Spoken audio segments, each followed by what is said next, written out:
Hello everyone, good morning and जय हिंद। मैं विवेक, आप सभी का स्वागत करता हूं Exampur defence warrior YouTube channel पे। कैसे आप सभी लोग? बढ़िया। तो एनडीए 1 2025 की वैकेंसी जल्द ही आपको मिल जाएगी। इससे रिलेटेड आपको वीडियो मैं प्रोवाइड कर चुका हूं, जिसके अंदर एलिजिबिलिटी, डेट ऑफ बर्थ वगैरह सब कुछ बात की। एग्जाम कब है, फॉर्म डेट कब का है, पूरा कंप्लीट एसएसबी कब तक का ये बुलाने का प्लान है इनका, एनडीए 1 2025 का। अब उसी के एग्जाम को देने के लिए कुछ बच्चे ऐसे भी आएंगे जो पहली बार ही एनडीए में अपीयर हो रहे होंगे, तो उन लोगों को सिलेबस जानना बहुत जरूरी कि आपको क्या क्या चीजें पढ़नी है। अगर हम एनडीए के सिलेबस को बात करेंगे तो जनरली सभी लोग कहते हैं कि यूपीएससी का पूरा कंप्लीट स्टडी करना है। एग्जाम्पल के तौर पे आपको मैथ पढ़ना पड़ेगा, जो कि जाहिर सी बात है। इंग्लिश पढ़ना होगा बिल्कुल, physics, chemistry, biology, history, geography पढ़ना होगा। और उसके साथ साथ ये भी बातचीत चलती कि पॉलिटिक्स भी पढ़ना है, इंडियन पॉलिटी, और आपके सामने इकोनॉमिक्स भी पढ़ना है। मतलब और भी सब्जेक्ट उसके साथ एड ऑन हो जाता है। अब इसकी रियलिटी को चेक करते हैं कि क्या क्या हमें पढ़ना है। ठीक है, चलिए सबसे पहले आपको पता होना चाहिए कि एनडीए 1 2025 या कोई भी एनडीए, बेसिकली इसका जो सिलेक्शन प्रोसेस है, 2 स्टेप सिलेक्शन प्रोसेस है। पहला आपका रिटन एग्जाम होता है, ऑनलाइन ऑफलाइन मोड होता है। ऑनलाइन आपका फॉर्म भरना होता है, ऑफलाइन मोड आपका एग्जाम होगा। हिंदी इंग्लिश दोनों में पेपर होता है, एक ही दिन रिटन होता है।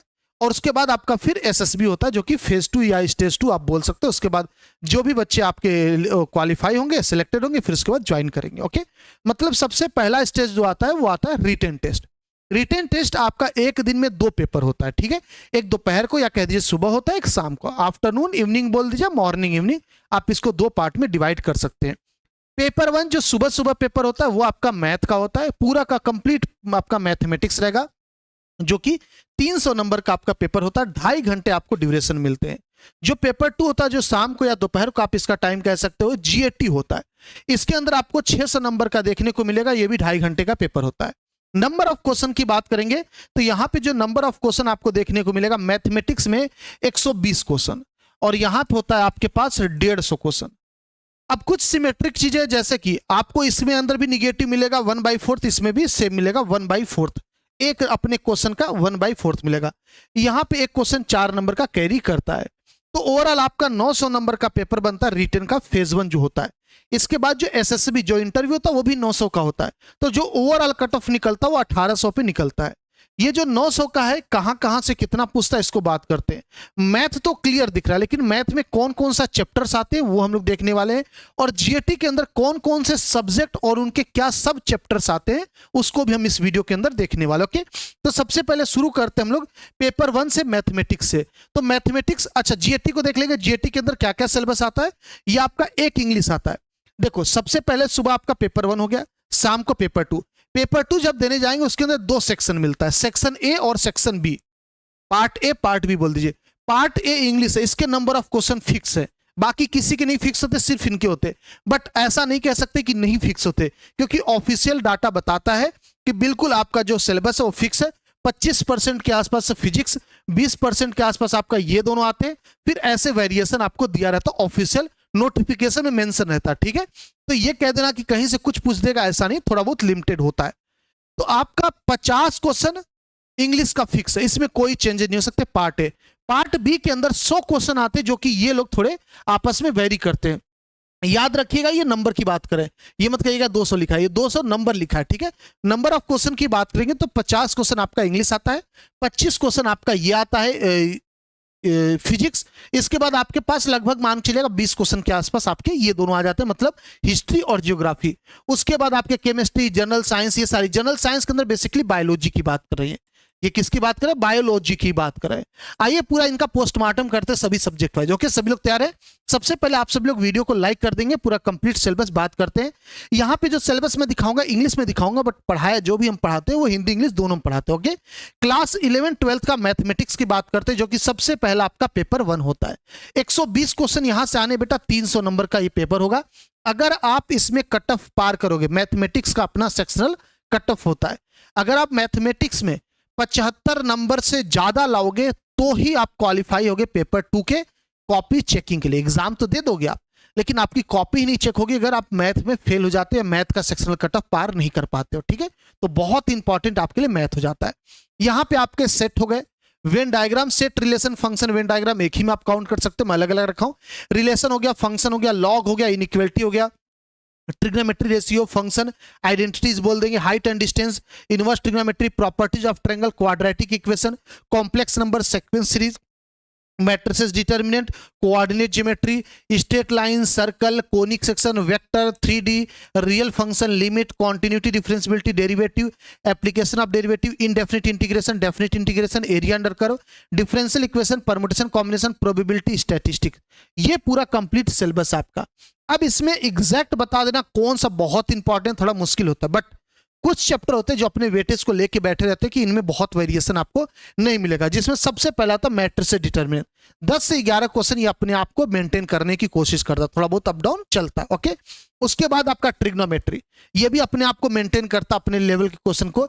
इसके बाद आप कह सकते बाकी ये जो होते रिलेशन, फंक्शन, सेट, ये लोग वेरी करते, इनको नहीं कह सकते। कई बार ऐसा भी देखा गया सेट का एक भी क्वेश्चन नहीं, कई बार देखा गया 5-6 क्वेश्चन दिख गया ना, तो ये सब वेरी करते। लेकिन मैट्रिसेस डिटरमिनेंट हो गया, ट्रिग्नोमेट्री हो गया, कैलकुलस में आप आओगे तो डिफरेंशियल इक्वेशन जैसे फिक्स है कि 3-4 क्वेश्चन डाल ही देते, अब की बार थोड़ा कम था बट हाँ ठीक है, आ ही जाता है। वेक्टर 3D से फिक्स होता है, 3D का लगभग 5 से 6 क्वेश्चन फिक्स रहता है, ये भी आपका 1-2 क्वेश्चन इधर उधर वेरी करता है, अदरवाइज नहीं करता, ओके। बाकी थोड़ा बहुत चेंजेस होते हैं, आप एग्जैक्ट नहीं बता सकते। स्टैटिस्टिक बहुत हावी हुआ करता था एक टाइम पे, अब की बार जो NDA 2024 को देखोगे तो स्टैटिस्टिक काफी डाउन हो गया, और जो पेपर आया ऐसा आया जो स्टैटिस्टिक का हुआ होता था ना, कोरिलेशन, रिग्रेशन, पूरा टाइम गुजार रहे हैं, पूरा इक्वेशन बनाया जा रहा है, टेबल सॉल्व करें। अब की बार भाई साहब एक टेबल नहीं दिया था, एक सिंगल टेबल नहीं दिया था। स्टैटिस्टिक का ऐसा पेपर मतलब कि आसान कर दिया था पेपर, ओवरऑल देखा जाएगा। ऐसे प्रोबेबिलिटी, परमुटेशन, कॉम्बिनेशन आपके अच्छे वेटेज के साथ आते हैं। तो ये आपका पूरा मैथमेटिक्स का सिलेबस है, आई थिंक आप समझ गए होगे, ओके। ये क्लास 11-12 का मैथमेटिक्स है। उसके बाद बात करेंगे आपका इंग्लिश का, सबसे हाई वेटेज के साथ मैथ के बाद आता है इंग्लिश। पेपर 2 में सेक्शन ए बोल सकते हो आप, या पार्ट ए बोल सकते हो आप। इसके अंदर reading comprehension and cohesion question हो गया, क्लॉज टेस्ट क्वेश्चंस हो गया, स्पॉटिंग द एरर क्वेश्चंस हो गया, fill in the blanks question, synonym and antonyms and vocabulary बहुत क्वेश्चन बनता है। इडियम एंड फ्रेजेस क्वेश्चन हो गया, इस पे सेंटेंस अरेंजमेंट और पैरा जंबल्ड पे क्वेश्चन बना देगा आपका। Ordering of word in sentence पे क्वेश्चन आ जाएगा। सेंटेंस इंप्रूवमेंट और सेंटेंस करेक्शन आपके आ जाएगा। Grammar and there uses type of question, मतलब ग्रामर के टाइप पे भी क्वेश्चन पूछता है। ये ओवरऑल इंग्लिश का है। इंग्लिश को लेवल को कंपेयर किया जाएगा तो बहुत ही अच्छे लेवल का इंग्लिश पूछता है, बहुत नॉर्मल नहीं बोलेंगे इसको हम लोग, बहुत अच्छा क्वेश्चन पूछता है। इंग्लिश में आपको बहुत अच्छे से मेहनत करना होता है। आप बाकी मैथमेटिक्स जैसे वैसे इंग्लिश, जैसे फिजिक्स का भी मैं बात करूंगा, फिजिक्स के जो क्वेश्चन लेवल होते हैं वो एयरफोर्स से डाउन होते हैं, मतलब नेवी कह दीजिए, एनडीए कह दीजिए, लगभग सेम होते हैं। इजी क्वेश्चन होते, बहुत मुश्किल नहीं आता। बट मैथ हो गया आपका, इंग्लिश हो गया, बहुत अच्छा होता है। एनडीए का जो इंग्लिश है, एयरफोर्स, नेवी, आईसीजी या किसी और एग्जाम की तैयारी करते हो उससे काफी डिफरेंट होता है, ओके। बाकी सब्जेक्ट आप थोड़ा बहुत मैच करा लोगे, बट इसको नहीं करोगे। बाकी सब्जेक्ट में सिर्फ फिजिक्स ही करा सकते हो, क्योंकि और कोई सिलेबस में है नहीं। मैथमेटिक्स भी बहुत डिफरेंट होता है, ओके। आगे बात करेंगे नेक्स्ट सिलेबस को लेकर। जनरल साइंस आपका आएगा, जो कि एक तरीके से पार्ट बी बोल दीजिएगा। इसके अंदर फिजिक्स सबसे पहला चीज, फिजिक्स आपके सामने measurement, motion and force, work, energy and power, centre of mass and rotational motion, gravitation, general properties of matter, heat and kinetic theory of gases, thermodynamics, optics, oscillation and waves, electrostatistics, current, electricity, magnetic effect of electric current and magnetism, nuclear and radio activity, modern physics. यानी class 11-12 की पूरी complete physics ये आपको पढ़ने होंगे। 25 question ये claim करते हैं, और 25 क्वेश्चन के आसपास दे भी देते हैं, ओके। एक आध क्वेश्चन अप डाउन हो जाता है, अब तो नहीं होता, डाउन ही होता बेसिकली, ओके। ये आपका फिजिक्स का सिलेबस है 11-12 का, ये आपका हो गया। अगला देखेंगे हम लोग केमिस्ट्री को। केमिस्ट्री के अंदर फिजिकल एंड केमिकल चेंजेस हो गया, एलिमेंट्स, मिक्सर एंड कंपाउंड हो गया, law of chemical combination and gas law हो गया, concept of atomic molecular and equivalent masses हो गया, atomic structure and radioactivity, periodic classification of elements, chemical bonding, acid base and salt, oxidation reduction and electrochemistry, non metal and their compound, some important chemical compounds. ये आपके सामने हो गया chemistry का syllabus. ये भी बेसिकली 11-12 का ही कवर करता है। इसके बाद आता बायोलॉजी। अब जो बायोलॉजी होता है ये कहते हैं ऐसे 10th तक का, लेकिन कोई कोई क्वेश्चन इसमें ऐसा रखता है कि 10th वाले को हवा भी नहीं लगेगा। इसका जिक्र भी कहीं हुआ था कि जिंदगी में। तो क्लास 11-12 का भी कुछ बायोलॉजी के पार्ट्स आपको एग्जाम में देखने को मिलते हैं। हालांकि सही तरीका यही कि उसको आप छोड़ दीजिए, क्योंकि 2-3 क्वेश्चन के चक्कर में आप बहुत ज्यादा नहीं पढ़ाई करना चाहेंगे, क्योंकि आपकी एग्जाम में क्या है कि बहुत ज्यादा ऑप्शन होता है पढ़ने का। आपके सामने 900 का पेपर आता है, आपका सिलेक्शन हो रहा है 350 पे, 100% सिलेक्शन है, 320-15 पे हो जाता किसी भी कीमत पे। तो आप सोचिए 900 नंबर का है, 320 पे सिलेक्शन, यानी बहुत वेरिएशन है, बहुत आपके पास छोड़ने का मौका है। तो जो चैप्टर्स ऐसे हैं बहुत ज्यादा टाइम ले रहे हैं उनको छोड़ दीजिए, ज्यादा सही रहेगा। ओके, तो बायोलॉजी की बात करेंगे, डाइवर्सिटी इन लिविंग वर्ल्ड। ऐसा नहीं कि बायोलॉजी पूरा छोड़ना है, कुछ chapters. Okay, cell and cell division हो गया, constituent of food volume biomolecular हो जाएगा, structural organisation of plant and animal, plant physiology and reproduction, human system and human system to class 11 12 वाला, ये 9-10 वाला होता है। ठीक है, 9-10 वाला। इसके बाद हेल्थ एंड डिसीज हो जाएगा, economic importance of biology, ecology, biodiversity and environment, ये आपका बायोलॉजी का सिलेबस है। ओके, इसके बाद बात करेंगे हमारा जनरल स्टडीज आता है, जिसके अंदर history, geography, Indian polity, Indian economy और जनरल नॉलेज होता है। जनरल नॉलेज मतलब स्टैटिक जीके की बात कर रहे हैं। स्टैटिक जीके एग्जाम्पल के तौर पर आप मान लीजिएगा सबसे बड़ी नदी कौन सी है, जो फिक्स है। स्टैटिक जीके का मतलब जो चीज फिक्स है, आजादी कब मिली थी वो फिक्स हो गई, अब वो नहीं चेंज करेंगे। ठीक है, उसके बाद आपका सबसे बड़ी नदी हो गया, जानवर पे, नेशनल बर्ड, ये सब फिक्स हो गए। तो स्टैटिक जीके जनरल नॉलेज के अंदर करंट अफेयर भी इंक्लूड रहता है। ओके, अब यहाँ पे जो सिलेबस आपको दिख रहा है बेसिकली ये हमें पढ़ना ही नहीं होता। ठीक है, ये है स्कैम। स्कैम ये है कि इंडियन पॉलिटी और इकोनॉमी पढ़ा ही नहीं जाता। बहुत सारे बच्चों को देखा हूं कि वो जब एनडीए की तैयारी करने उतरते हैं, मैथ सर पूरा पढ़ना, इंग्लिश पूरा पढ़ना, फिजिक्स पूरा पढ़ना, केमिस्ट्री पूरा, बायोलॉजी पूरा, हिस्ट्री पूरी, ज्योग्राफी पूरी और पॉलिटी पूरी, इकोनॉमिक्स पूरी, करंट अफेयर डेली देखना है ना। 10 चैप्टर सर पे लेके बैठ जाते कि एनडीए निकालना है। भाई साहब इन सबसे क्वेश्चन ही नहीं आते। ये तो पॉलिटी ऐसा चीज है ना कि अगर कोई बोल रहा है कि देखो मैं 100 क्वेश्चन बता रहा हूं, इसी से 1 क्वेश्चन 2 क्वेश्चन आ जाएगा, उस 100 क्वेश्चन को भी मत देखो। अगर कोई कहे यही एग्जैक्ट मिलेगा तो भी मत देखो, क्योंकि भाई इक्का दुक्का क्वेश्चन आता है, करंट से रिलेटेड बनाता है।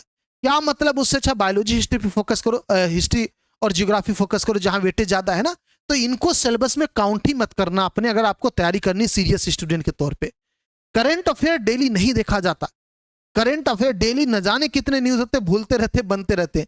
आप वीकली करंट अफेयर बेस्ट रहता, मंथली करंट अफेयर फॉलो करिए, महीने का पूरा पैकेज देखिए, 1 महीने में क्या क्या इवेंट हुए, वो करंट अफेयर काम है। डेली बेसिस पे करंट अफेयर बहुत बर्डन हो जाता है सिलेबस के अकॉर्डिंग। ओके, आइए बात करते हैं हिस्ट्री ज्योग्राफी के अंदर क्या क्या हमें सिलेबस देखने को मिलेगा। हिस्ट्री के अंदर बेसिकली हिस्ट्री आपका 3 पार्ट में डिवाइड होता है, एंशिएंट हो गया, मेंडलीव हो गया और आपके से मॉडर्न हो गया। क्वेश्चन ज्यादा मॉडर्न से पूछता, मॉडर्न और मेंडलीव। मॉडर्न हिस्ट्री से पूछने का रीजन है कि ये पॉलिटी का थोड़ा इनके अंदर स्ट्रक्चर आ जाता है। जब आप हिस्ट्री पढ़ोगे, मॉडर्न हिस्ट्री क्या है, एक तरीके से जो इतिहास बिल्कुल एकदम नया नया इतिहास है, भारत का नया नया इतिहास, यानी आजादी के समय की बात। आजादी के साथ साथ उसको लिंक कर दिया जाता है आजादी के बाद की कहानी, जो कि पॉलिटी कॉन्स्टिट्यूशन से कुछ न कुछ लिंक हो जाता है। जितने भी एक्टिविटीज हुए थे, कोई जैसे कि दांडी यात्रा वगैरह, ये सब मॉडर्न हिस्ट्री के पार्ट हो जाते हैं।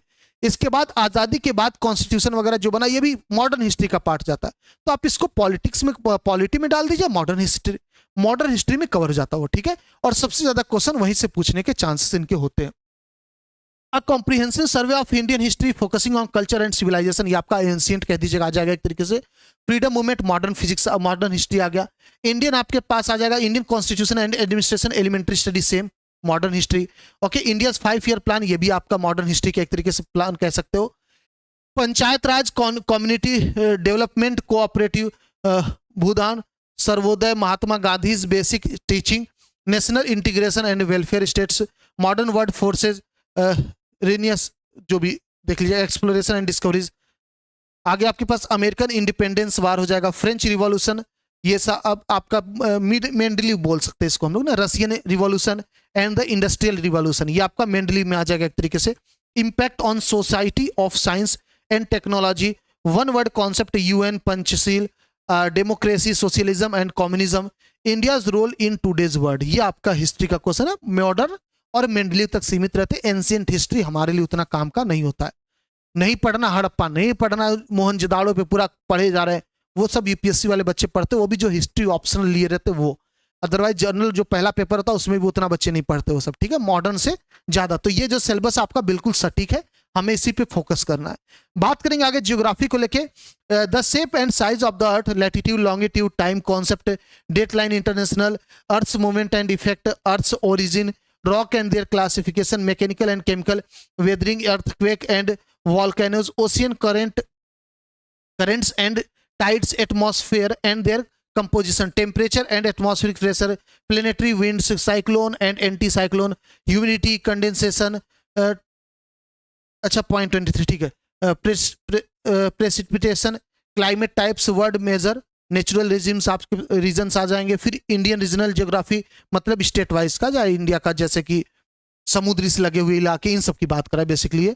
क्लाइमेट, नेचुरल, वेजिटेशन, ठीक है। Resources of mineral and power, location and distribution of agriculture and industrial activities, important sea ports and major sea ports, land and air routes, ये आपके सामने आ जाता जियोग्राफी का सिलेबस। ओके, आगे बात करेंगे नेक्स्ट। अब ये आपका पूरा कंप्लीट था, ठीक है। नेक्स्ट का मतलब अब आप इंतजार करोगे इसका बता दो, पॉलिटी का, इन सब का मैं अभी आपको समझाया, इन सबको पढ़ने की जरूरत नहीं होती।